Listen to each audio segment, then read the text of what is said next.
Welcome to another edition of What's the Big Idea, where we hear big ideas from the leading voices shaping current and emerging best practices in the professional and nonprofit world. I'm your host, Hank Boyer, CEO and founder of Boyer Management Group. Today, we're speaking with Steve Jurash, who's president of the Manufacturing Alliance of Philadelphia. Steve, welcome to What's the Big Idea. Please tell us a little bit about the Manufacturing Alliance of Philadelphia. What do you guys do? Sure. We're the trade association for manufacturing in the 5 southeastern PA counties. We represent a little over 5,000 manufacturing companies and several 100,000 manufacturing employees. So that's a big organization. Tell us, how did you get started there? Started as a consultant in 1999, showing manufacturing companies how to market themselves again. We spun off the Manufacturing Alliance in 2006. Wow. So what does MAP do differently than other manufacturers associations? There is no one representing the small to medium-sized manufacturer in this region other than MAP, so that's what we do. So that it's the small to mid-sized manufacturers that are the largest employers, and some would argue the absolute lifeblood of the economy itself. So we had this major crisis occur in the early part of 2020, and I'm sure you guys were affected. How was your manufacturing affected in the Philadelphia region by this crisis? Yeah, in the early days of COVID-19, there was so much information coming out, and the problem with the information was oftentimes conflicting. So what would come out of City Hall was different from what would come out of the state capitol. So what we did at the time, and I think our contribution, was to make sure that we communicated good information to our people in a timely fashion. Wow. So as a leader, how do you help those 5,000 plus members to cope?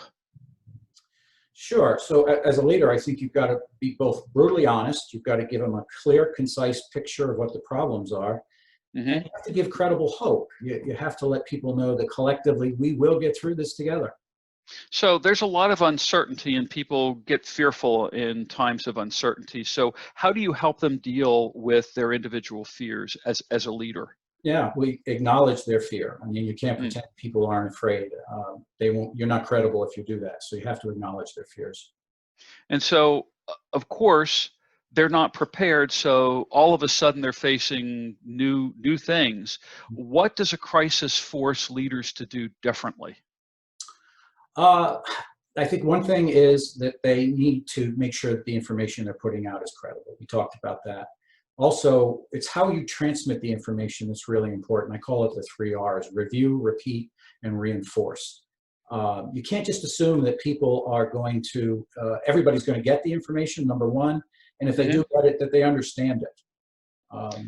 So that's important to do it that way. So tell us a little bit more about what a good leader does when handling that information, because it seems to me like communications and information is critical to keep people aligned and unified. Yeah, I mean, particularly when information is not existent, it's just not there. And that's a problem, because what happens is people turn to gossip, they tend to make things up. That's not good. Not good. And frequently, what they make up is worse than the actual reality of the situation. Oh, boy. So I would seem to me also that there's an incredible amount of pressure due to acting.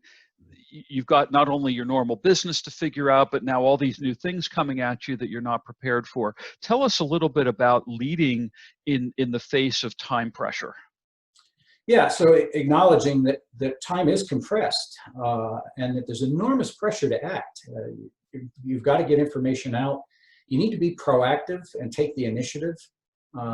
Do something, even if it might be wrong, because analysis by paralysis or paralysis by analysis is not good in a crisis.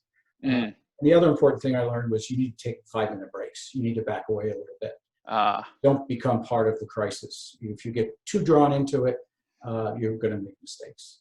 Very good advice. We've been speaking with Steve Jurash, president of the Manufacturing Alliance of Philadelphia, here on What's the Big Idea. Steve, what's the big idea or big ideas you'd like viewers to take away from our discussion today? I think number one is handling information. Make sure it's accurate. What you're putting out is accurate information.